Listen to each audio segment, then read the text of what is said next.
Feeling like a shark in a shrimp tank. Big fish, small pond in the shrimp tank. Welcome back to another episode of the Shrimp Tank. We come to you virtually from Seattle and the entire Pacific Northwest. Listen, if you want to learn how to start, run, or grow a successful business, you, my friend, have found yourself in the right place. This is where we say street smarts and book smarts collide. Hello again, everyone. I'm Dan Whedon, and I'm joined by my co-host, Monica Blackwood. Monica and I are very excited about our guest today. His name is Reid Fetters. From the heart of Indiana to the vibrant pulse of the Pacific Northwest, Reid Fetters embodies resilience and vision. After a decade and a half on the East Coast, he sought a new chapter in life, leading him to Tacoma. Facing the challenges of a post-COVID world, Reid founded Tacoma Rising, a beacon for community and growth in real estate and business. Now, it started as a humble meetup to discuss Tacoma's potential. It quickly turned into sold-out monthly tours, proving the city's untapped promise. Joining forces with J Squared Investments and later co-founding JCR Collective, they've left a significant mark on Tacoma's commercial real estate landscape. From revitalizing properties to launching urban workspaces, a sought-after co-working hub, they're not just part of Tacoma's growth story, they're helping to write it. Reid, welcome. We are so glad to have you. Can't wait to learn more about everything you're doing. We'll be right with you. Everyone, listen, you can find us wherever you get your podcast. You've heard me say it a gazillion times. We're on iHeartRadio, Apple Podcasts, Google Podcasts, Spotify, SoundCloud, Stitcher, and YouTube. I like to say we are ubiquitous. Now, before we bring on Reid, Monica, hello, how are you doing? How's March going for you? Hey, Dan, it's great to be with you again. March is going fast and furious, I tell you. It's crazy. I'm going to date myself. I felt like I was talking like Arnold Horseshack. Hello, how are you? I'm dating myself. Maybe I'm the only one who remembers Welcome Back, Cotter. I don't know. But all of a sudden, I felt a little Arnold Horseshack. You know what's cool, though? For anybody who's outside the PNW listening to us, spring is, as we record this, springing. And it has been glorious weather. It was, I think, 62 degrees yesterday. No need for hoodies, no need for pullovers, no need for jackets. The weather's been beautiful. The blue skies. And I don't know about you, but I always feel like this real reinvigoration going. Do you see that with your employees? I have no employees. The dog still sleeps all the time, whether it's sunny or rainy. So I have no employees. Have you seen it with your clients? Have you seen it with your team? Oh my goodness.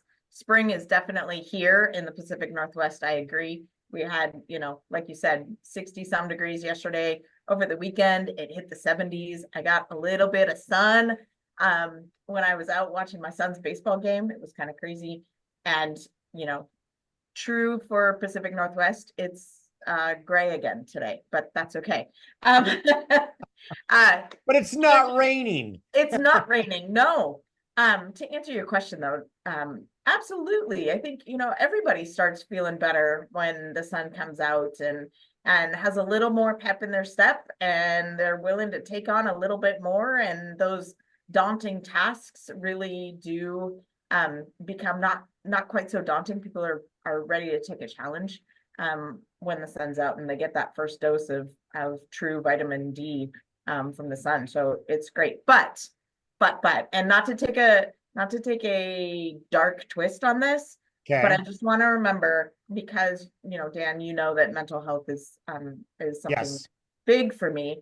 I just want to put out there, springtime is also the time that you need to check on all of your friends and your family for their mental health, because they've come out, or they're coming out of the winter blues. And sometimes people don't feel so hopeful. So just check on them, because springtime really is actually statistically an increase in mental health crises and so forth. So anyway, I that plug in there. That was a great PSA. I didn't know that, Yeah. Monica. I didn't know that.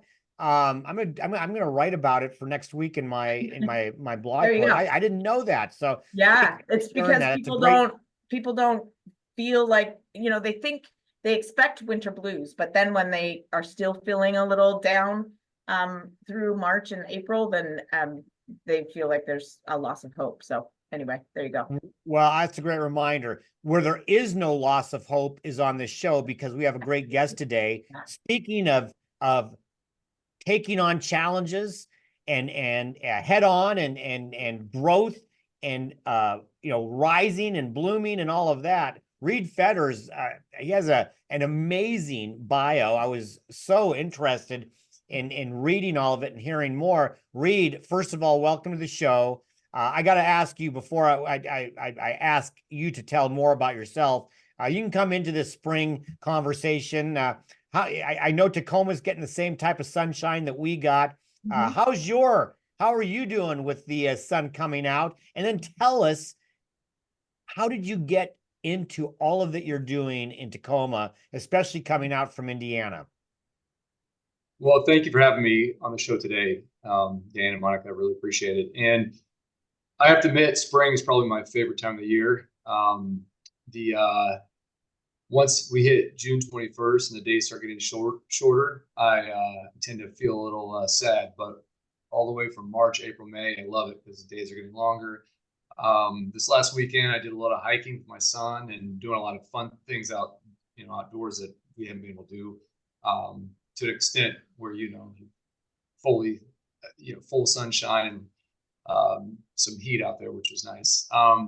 As for getting into Tacoma from Indiana, there was a long stretch on the East Coast, but coming out after the East Coast, it was more or less I wanted a change of lifestyle and scenery. I grew up in Indiana, and we didn't have a lot of mountains, a lot of cornfields, and having a newborn at the time, it was more or less I wanted him to have something different. And the mountains, the water, the green. I mean, it's incredible out here.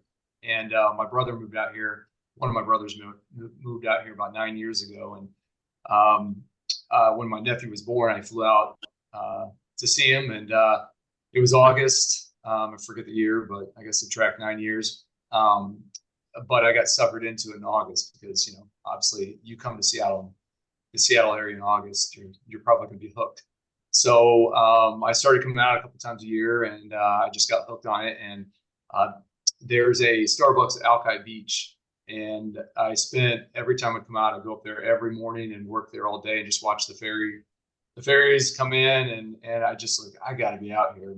And after several years, it worked out. So that's kind of how I got out here and got things started. But I did, on my way out, I had this amazing idea. It's like, you know what? I think I should start my own business, and I should do it in a new market. And when I got out here, it was August of 2019. And I didn't really start ramping up until January 2020, which was a terrible idea, hindsight. So it was a little rough the first couple of years of getting out there, and but it was definitely worth it. And everything we've got going on now, it's really exciting. But it was a struggle when we got out here. COVID didn't help for sure.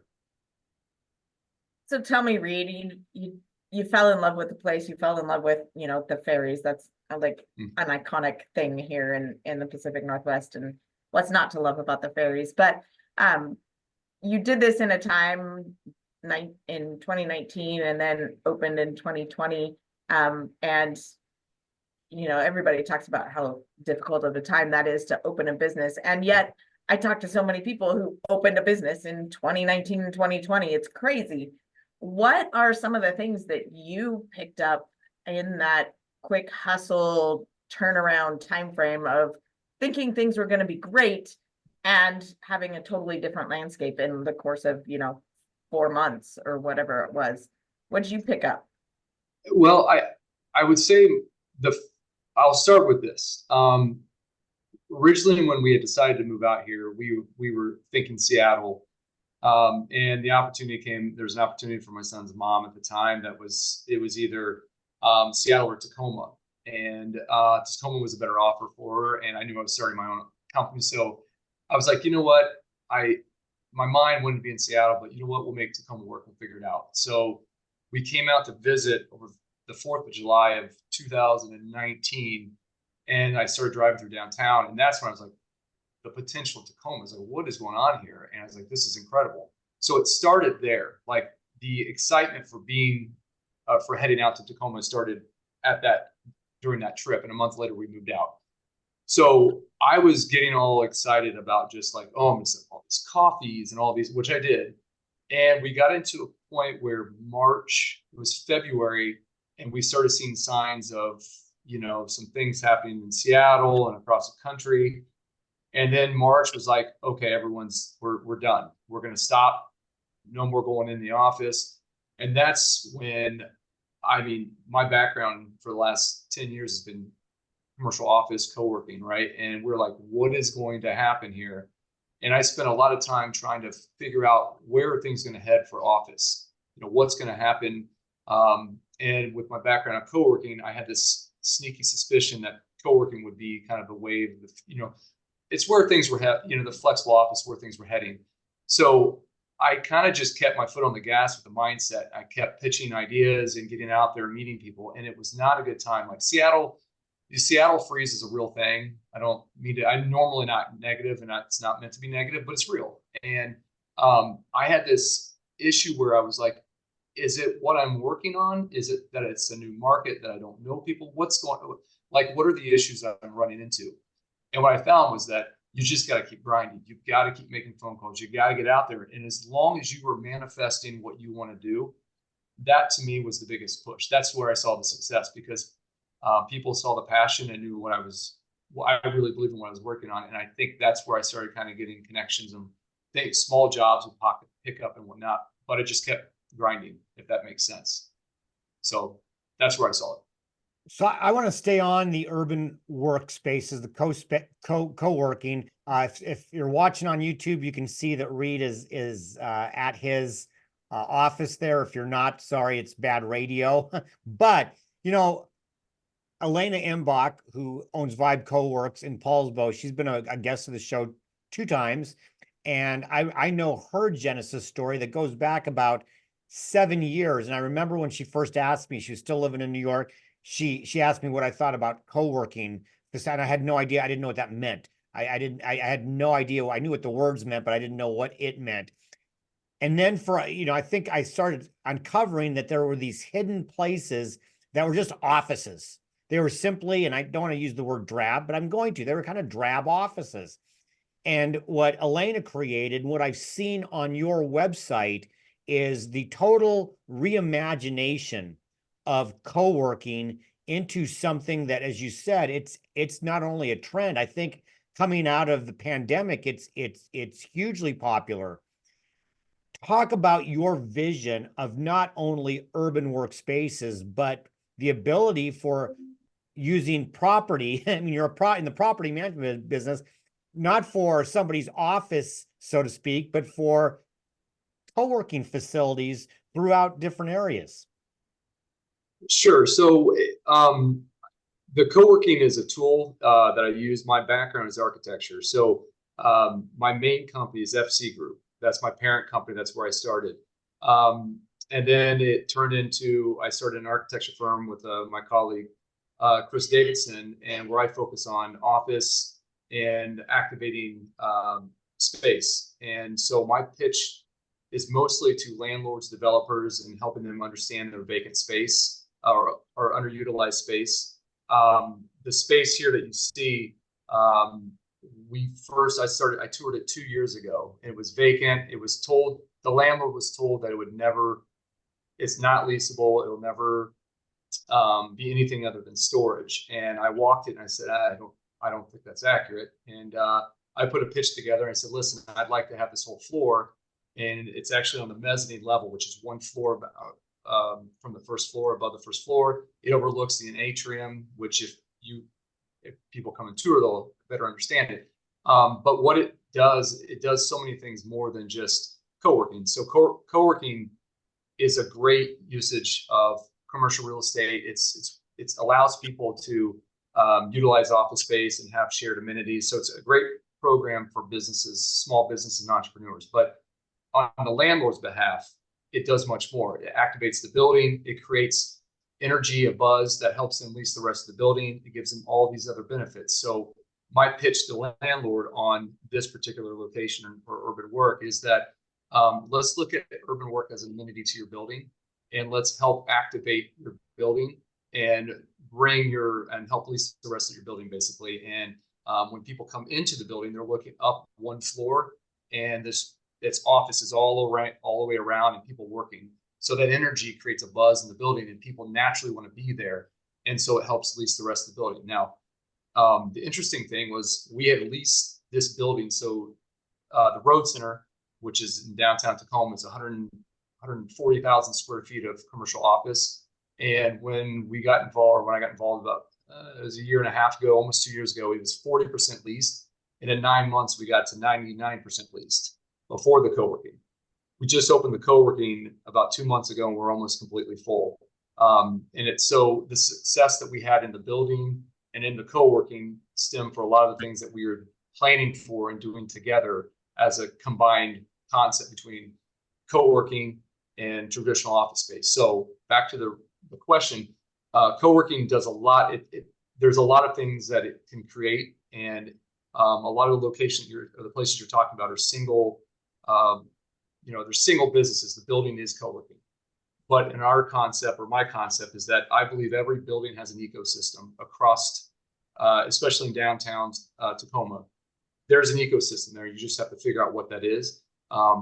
But co-working becomes a piece of that ecosystem in a larger building, and some of the other concepts we're working with. And I have a concept that if retail's on the first floor and you go up the next floor is co-working, and then you kind of move up through the building, you create that energy and that buzz. And that's what we did here at the Road Center. And it was more of a proof of concept that we did a lot of things to activate the building, but the co-working is an amenity, but it also helps the rest of the building. But it also helps, an entrepreneur that's looking for an office space for $500. They get an office, a parking space, Wi-Fi, all the bells and whistles. We have 4 beers on tap. We have coffee. We have a lot of things that a lot of other co-working operations can't, because we partner with a landlord that has 150,000 square feet. And so the golf simulator, the pool tables, the shuffleboards, all the things that we have in other areas, they have access to it. So it's figuring out how co-working becomes a piece of the bigger puzzle. That's great. And I can certainly tell that you have a passion for like sense of place and bringing that professionalism, as well as, who we are as people and wanting to be together, and into your co-working spaces that you talk about. It's kind of human nature that we all want to be together, right? And so the pandemic was a little rough. I want to back up though, because you said something really intriguing to me. I used to work in an architecture firm, and you said that you are an architect by training. And so I am curious, coming from, the Midwest, was it Frank Lloyd Wright that got you into it? Or who was it that, how did you get into architecture, and what drove you in that realm before you even started in on the developer side and the co-working space aspect? That's, well, it wasn't Frank Lloyd Wright that got me into it, but it was Frank Lloyd Wright that got me to think outside the box. And so he definitely was my favorite architect. And the fact that he's from the Midwest and did a lot of stuff in Chicago, even in my home state, that's when I was in school learning. That's the direction I was heading with how he designed everything. And I big fan. But how I actually got started was my mom was an art teacher, and my dad had some rental properties that in my hometown that we were always working on. And from when I don't know how old I was, I couldn't have been more than 7 or 8 when I started hanging drywall and doing all these things. And then I would go to my mom's school on the weekends and help her do these art projects with other kids and stuff. We'd build sculptures and paint murals and stuff. And so I had an art background as well. And when I was in high school, I was trying to think, what do I want to do? And I was like, you know what? Why don't I put the 2 things that I like doing the most, building and art, together? What does that mean? And architecture came out of it. So that's where it all kind of started. Well, we have to take a short break. I can't believe how fast time is going, Reid. We're going to take a short break to hear from today's Spotlight sponsor. And when we come back with our guest, Reid Fetters, for our Hot or Not section of the show, we're We're going to find out what Reid thinks about podcasting, not just our podcast, but podcasting in general. Don't walk away. We'll be right back with more of the Shrimp Tank. Do you know where great people go to meet great companies? I do. It's West Sound Workforce. For 25 years, West Sound Workforce has been putting people to work, matching their skills and interests with positions employers are looking to fill right here in our own communities. Specializing in temp to hire, and direct hire placement services, West Sound Workforce is there to help job seekers looking to find their next position or their next career step with no cost. Companies partner with West Sound Workforce to augment their recruitment strategies, whether to cover the shift of a vacationing employee of their own, having extra hands to make a special project happen, or searching for their next new team member. Visit our website at www.westsoundworkforce.com or check us out on Facebook, Instagram, and LinkedIn. Welcome back to the Shrimp Tank, where we interview the best and brightest CEOs and business thought leaders in the greater Puget Sound area and beyond. Hi, I'm Monica Blackwood, and our guest today is Reid Fetters. And welcome to our next segment, Hot or Not. So Reid, Monica and I are going to pepper you with questions about business, about life, about a whole bunch of different things. And then you're going to tell us whether it's hot or not and why or why not. At the end, you win absolutely nothing, but we hope you have some fun. I think I know the answer to this first question, especially since you're on one, but I think there might be a grander thought on this. Hot or not, Reid, podcasts? Flaming hot. Absolutely. Flaming hot. Like, absolutely. So I have an organization called Tacoma Rising, and we, as part of the co-working space here, we're building out a podcast studio. And as soon as we get done, we'll be launching a podcast for Tacoma Rising, and we'll be talking about just positive things happening in Tacoma. So I'm all very excited about it, and I totally support podcasts. Podcasts are great, but they can be done, virtually, like we're doing the one right now, and we're not sitting together. So tell me, how about social gatherings as a way to network? Hot or not? It's the only thing you should be doing. It's hot for sure. I love the virtual abilities, but you're talking to a guy that everything I brand around his community, from architecture all the way to co-working. So we need to have more of this. That's why I have a co-working business, is that we need more in-person communities. You need more people at the office. We need to get back. People need to get back into community atmospheres. Absolutely. So Reid, go ahead, sorry, Monica. Tacoma Rising, speaking of social network or social gatherings, from what little I've done in the research, and I haven't heard about it other than prepping for this show. It's hot. It's hot. Oh, that's not the question. Sorry, go ahead. It's absolutely hot, and it's a social gathering, isn't it? To network. Is that what its premise is? Yeah, there's three things we focus on Tacoma Rising. One is to promote Tacoma. So we focus on positive things, whether it's businesses, it's a new project, a new building, anything. If it's positive, we like to talk about it. We do monthly tours to promote them. But part of that monthly tour is the business network that we're trying to push in Tacoma. I don't have anything against Seattle. I love Seattle, but we don't have a Tacoma focused networking business group down here. And that's why we started it 2.5 years ago. And the last piece of it is resources. We want to provide resources. So we have a lot of folks in different industries. And so when people are looking for an architect or for office space, or they need a broker, they need an attorney, whatever they need, we have those resources at Tacoma Rising. So those are the three things we focus on. And they are, yes, building a business community in person. We have monthly tours, like I said. The first two tours this year sold out. So we definitely got some traction with the in-person community. And I think that's one of the strong points, is that we are doing it in person. So Reid, I'm going to give you a chance, which I know you'll take, to fly the banner of Tacoma some more. I'm a lifelong Washingtonian, and I will tell you, from growing up, starting in the 70s, the 80s, Tacoma got a bad rap. We heard everything about the aroma of Tacoma because of the mills and all of that. And Tacoma always seemed to kind of be playing second fiddle, maybe even sometimes third to Seattle and Spokane, but especially in the Pacific Northwest, it was more about Seattle and Bellevue and all of that. And while I think that stigma seems sometimes to kind of stick around just because it had, Tacoma's made everything from Ruston Way, what's happened down in Ruston and downtown, as you mentioned. For those of the people going to Tacoma, give them, help educate a little bit. Here's a PSA opportunity for you. Well, first I would laugh at that because I think it's hilarious that people are still not brought up to speed on how Tacoma is growing and what's going on. And maybe it's because it's in the background and I see it more. But Tacoma is moving in directions that there's nowhere else to go than up. You can't take all the positive things that have been happening. The University of Washington Tacoma has constantly been in growth mode. The multifamily has been blowing up for 2 or 3 years here. We can't build it fast enough.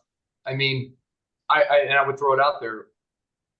Since I'm in office, just breaking it down a little bit, the Road Center, which is where I'm at right now, it went from 40% occupancy to 99% occupancy right after a post-pandemic, at a time that office is doing very poorly across the nation in a city that has never had an office presence.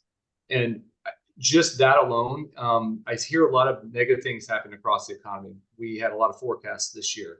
I went to 3 from different organizations, and they were all like, it was negative. And I was sitting there thinking, like, why aren't we talking about the positive things going on in Tacoma? Like, there are new landlords in town. There's all these new things happening. So if you don't see it or you're not sure what's going on, come to Tacoma Rising. Come to our next event. That will sum everything up. And I can explain everything in person in the community that we're building, and you can see it for yourself. So being a staunch proponent of Tacoma, and like Dan, I'm a native Washingtonian, and grew up with the stigmas of Tacoma, but have broken through that. I see potential in Tacoma for sure. And that you're an entrepreneur, and entrepreneurs like to look forward and see some great visions. So in 10 years, what do you think Tacoma looks like? What's like a specific thing, if you could have a crystal ball, that would be Tacoma's like shining light? That's a great question. I think there's going to be quite a few things, but since I'm in office, I will stick with office because it's more of what I know. I quoted, it might have been 3 years ago. One of the things I kept hearing about Tacoma was, we're just one big tenant away from really growing, like having like an Amazon or a big company coming down. And I think it's a different story here. I think we are 1,000 businesses away, or at the time, and we need to focus on the small businesses in here and grow it.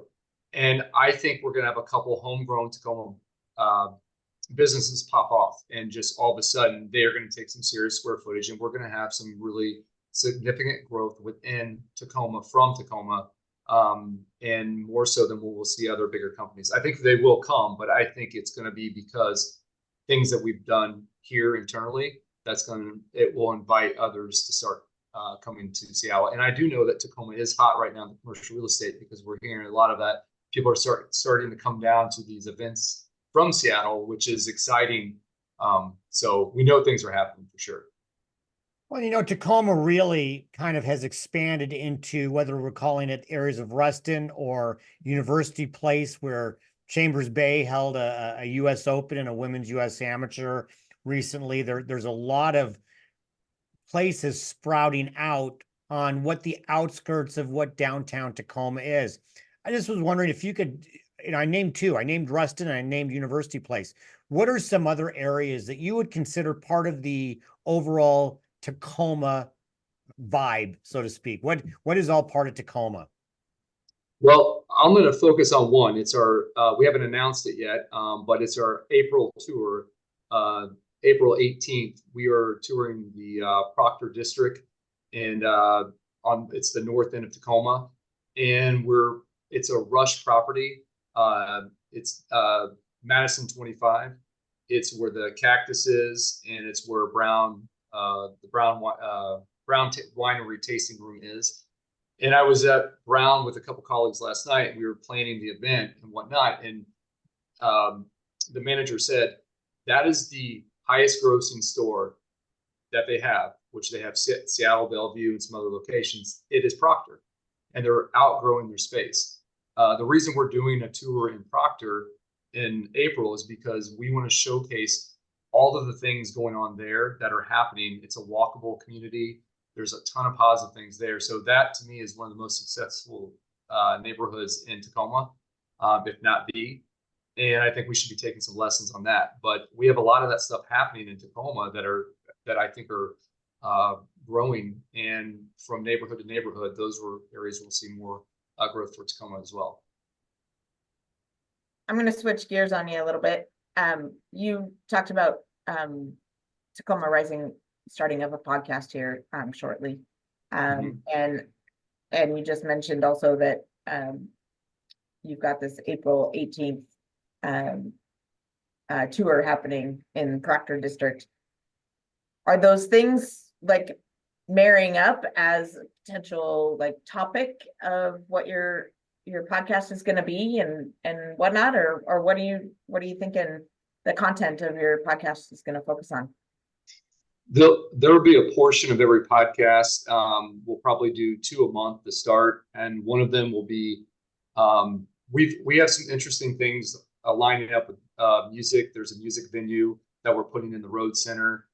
We have a music producer that's taken the studio. That's actually, we're building a second studio, recording studio in the co-working for a producer. So one of the podcasts will be focused around all the things that we're doing with music. It's pretty exciting, which we're still working on the details. The other podcast will be focused on just more things happening in Tacoma that follow suit with the tours. So we'll probably basically have a wrap up of the tour we just did, and then we'll do an announcement of the tour we're getting ready to do. And we'll probably have folks on either from the tour or previously or after. We haven't really, still kind of working through that, but it'll segue into the tours for sure. And then we'll talk about some other topics because the tours are great, but it's just one tour and there's so many things we need to talk about. So we'll use the podcast to help with that. And if we can get, more than 2 a month, great. That'd be awesome. Well, we're going to segue right into our second and last break. We're going to take that short break to hear from our corporate sponsors. And when we come back with our guest, Reid Fetters, for our Plead the Fifth section of the show, we're going to dig in and find out what Reid does with whatever free time he's able to uncover. Don't walk away. We'll be right back with more of the Shrimp Tank. And Plead the Fifth is brought to you by our corporate sponsors. That's Ideal Life 360, Cornerstone Financial, First Underwriters Insurance, BC Fitness Studio, and Port Ludlow Resort. Please visit our website at shrimptankpodcast.com/Seattle to learn more about these terrific companies. Now back to the show. Welcome back to the Shrimp Tank, where we interview the best and brightest CEOs and business thought leaders in the greater Puget Sound area and beyond. I'm co-host Monica Blackwood, here today with our guest, Reid Fetters, for our next segment, Plead the Fifth. Let's have some fun, you guys. Yeah, we're going to have some fun. Reid's watched, he's listened. He knows that we're going to start throwing some fastballs, maybe a few curveballs, maybe some split finger we will make it look like we're at a Rainier's game. If we're talking Tacoma, we're at a Rainier's game. And then you're going to tell us, what we want to hear, or you're going to plead the fifth. You can only do that once. I don't think you're the kind of guy who's going to do that. So we'll start off here. So Reid, I know you got a lot of passions. I know you got a lot of love for Tacoma and all the things you're doing. But if I said, Reid, I'm forcing you to start a business, and that business is going to be based on a hobby. What's the hobby and what's the business? Wow, that is a great question. Now you're making me feel like I don't have any hobbies. I'd probably start another business around all the other things I'm doing. I don't know. I would probably do, you know what? I would build probably a venture van, adventure vans, camper vans. I think that would be fun. I don't know where that came from, other than I love to camp and get outdoors, but that would be a fun hobby to do. Okay. Okay. I see. I made you think about it. You got right to it. That worked out. So I'm going to ask you, the question is, tell us about a client that you turned away or a project that you turned away. Because maybe it was in the architecture world, and it was a project that you walked away from, or maybe it's a client that you had to say, you know what, this isn't going to work. Any business lessons in that? I don't know that I've had many that I've had to walk away from. I've been lucky. I've not had a ton of clients here, and one grew into two, and then two grew into one big one. And I have a major client right now that we do a lot of stuff together. I mean, we do a ton of stuff together, and we're partners on all the things that we're working on. They have a big portfolio. So honestly, since I've been out here, I really haven't had any bad clients. I've gotten lucky where the ones that have worked out, they've kind of grown to the next one. Previously, I've had jobs and things I've had to walk away from because it's tough, right? I mean, things can get toxic, and you got to take a step away no matter what you want. And you talked about mental health earlier, and you got to make sure that it's not, sometimes it's just bad situations, and sometimes you got to kind of step into the next thing. And I have not had to do that out here, but I've had to do it in the past for sure. Reid, from an entrepreneurial standpoint, I think we all struggle. We probably all have to admit that we struggle with things like imposter syndrome and other issues at times. Share with us, plead the fifth. What are some things that you personally struggle with as an entrepreneur, as a business leader? What are things that you struggle with that you're constantly trying to improve? I think it's for me, I don't know if it's a chip on my shoulder. That's not a good way to say it, but I think always, am I doing the best I could be doing? Like, is this good enough? And I believe if you always try to do the right thing, if you feel like you're doing the right thing, then you're probably doing the right thing. And so I always kind of question whether or not, am I doing a good enough job? So maybe I try to be a perfectionist as much as I can, which is not a good thing.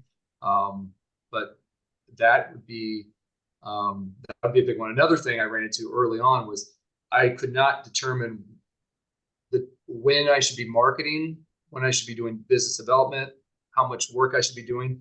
As an entrepreneur, you're like, it was hard to, especially when I was doing something on my own, doing something different. I couldn't determine how much time to invest in what. And so I was always questioning, am I spending too much time getting coffee with people that may or may not want to meet with me? Or, you know what I mean? Like, those are the questionable things of where to put your time. And I heard this a long time ago. Entrepreneurs work 40 hours so they don't have, or I'm sorry, entrepreneurs work 80 hours a week so they don't have to work 40.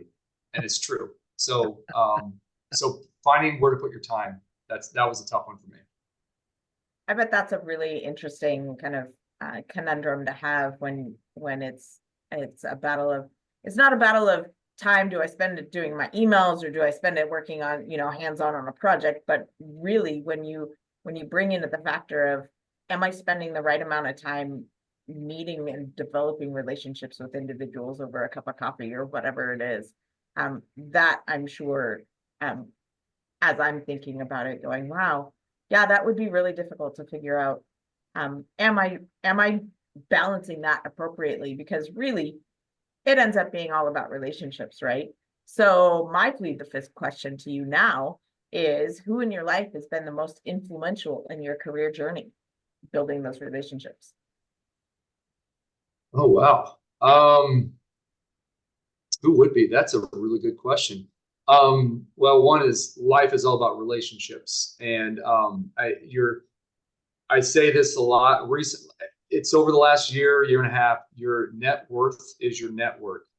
No, your network is your net worth. And that's so true. And sorry, I had that backwards, but it's really about, it's building that, like, your core group. And when you move to a new location, when you don't know anyone, it's so important to start doing that. So my gosh, I don't know where I started that. Probably my uncle Dan. when I was in middle school, I was out visiting him in Florida, and he was the fun uncle.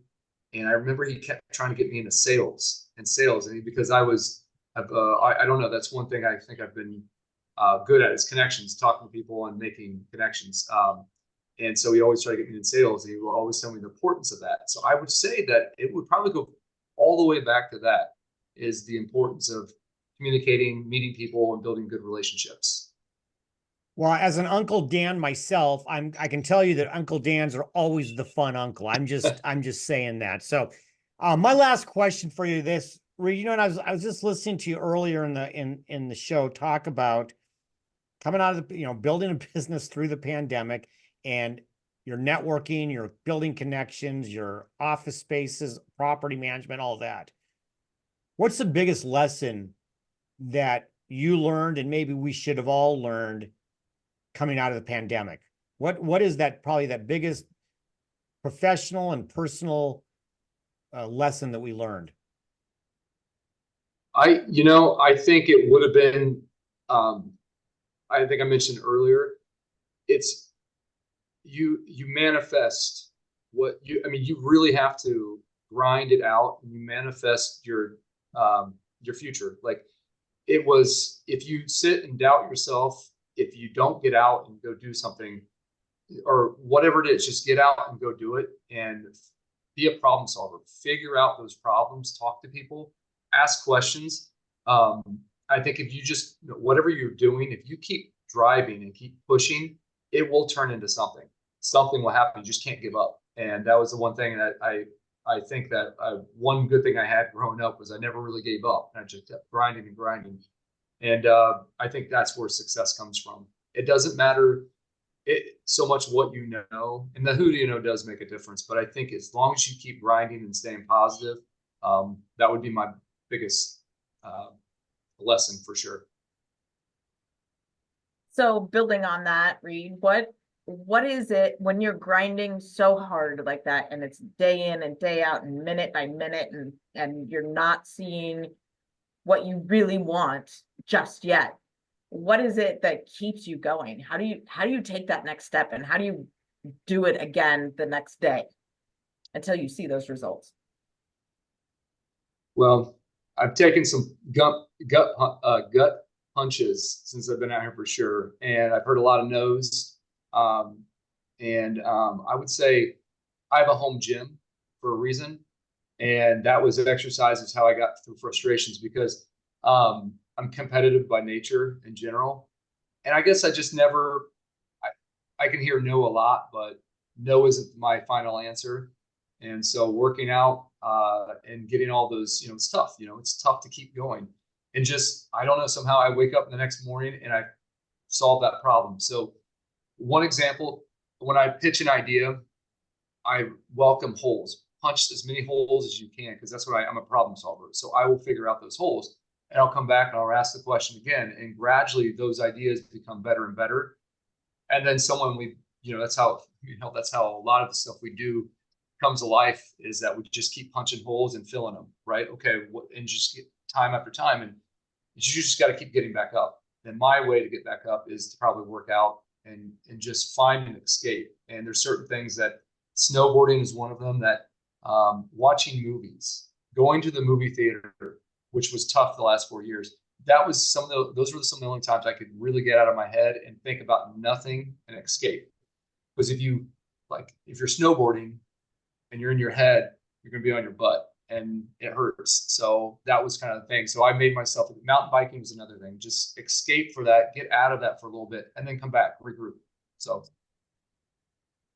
that's some great words of wisdom right there. And I love the idea of, go ahead, I'm inviting you to punch some holes, because I'm just going to come back better and stronger. And that's just fantastic. So Reid, thank you so much for being a guest here on the Shrimp Tank. For our listeners who might want to get in touch with you and learn more about your companies, whether it be your co-working space or Tacoma Rising or anything else that you're doing, how would they get more information from you? Well, LinkedIn is great. I have a lot of stuff on LinkedIn. Email is great. And my cell phone, if pick up the phone, call me. I'm fine. Any way that you feel comfortable, I'm happy to talk to you. That's great. Everyone, make sure you check out all of the replays of our podcasts on shrimptankpodcast.com/Seattle and wherever you get your podcasts, whether it be iHeart, Apple, Stitcher, SoundCloud, Spotify, Google, you name it. Please follow us on our show's social media pages on YouTube, Facebook, and Instagram as well. Well, Reid, thank you very much. I really enjoyed learning about everything you've been doing with the co-working facility, the Tacoma Rising, everything. Love your passion and your energy. Thanks for being on the show. Monica, as always, great to see you. I guess we'll be seeing you in April again. Let's keep enjoying the sunshine. Everybody else, please like us on Facebook and Instagram and all those places Monica said. Our next show will be Wednesday, March 27th. Our guest will be Derek Callis from the Callis Group.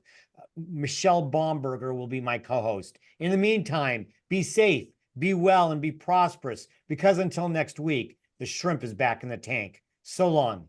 I've been feeling like a shark in a shrimp tank. Big fish, small pond in the shrimp tank.